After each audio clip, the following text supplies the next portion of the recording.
देश की जनता को बढ़ती महंगाई से राहत मिलती नजर नहीं आ रही है। जहां एक तरफ सब्जी से लेकर फल के दाम आसमान छू रहे हैं, तो वहीं दूसरी तरफ कर्ज भी बढ़ता जा रहा है। इस महंगाई को कम करने के लिए जनता सरकार से उम्मीद लगाए बैठी है, लेकिन केंद्र तो कोई राहत देने को तैयार नहीं है। वहीं अब आरबीआई भी झटका दे सकता है। देखिए ये खास रिपोर्ट। देश में बढ़ती महंगाई के बाद आम जनता के लिए घर चलाना बेहद मुश्किल होता जा रहा है।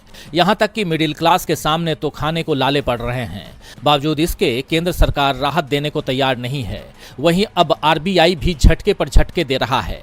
कहा जा रहा है कि इस बार भी ईएमआई का बोझ कम नहीं होगा। केंद्रीय रिजर्व बैंक के गवर्नर शक्तिकांत दास ने आगे भी ब्याज दरों में बढ़ोतरी के संकेत दिए हैं। उन्होंने कहा कि ब्याज दर में वृद्धि को रोकना मेरे हाथ में नहीं है, ये स्थिति पर निर्भर करेगा। आरबीआई गवर्नर ने स्वीकार किया कि मुद्रास्फीति नीचे आई है, लेकिन कोताही की कोई गुंजाइश नहीं है। अर्थव्यवस्था की उत्पादक जरूरतों को पूरा करने के लिए रिजर्व बैंक पर्याप्त लिक्विडिटी सुनिश्चित करेगा।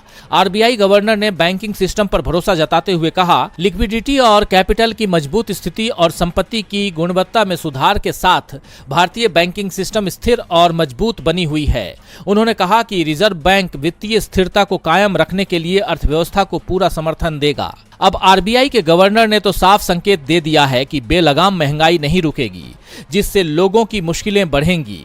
मौजूदा आंकड़ों पर नजर डालें तो अप्रैल में रिजर्व बैंक ने लगातार हो रहे रेपो रेट में बढ़ोतरी को रोक दिया था। वर्तमान में रेपो रेट 6.5% पर है। इससे पहले रिजर्व बैंक ने मई 2022 से रेपो रेट में 250 आधार अंकों की बढ़ोतरी की थी। अब एक बार फिर आरबीआई इन आंकड़ों को बढ़ाने के संकेत दे रहा है।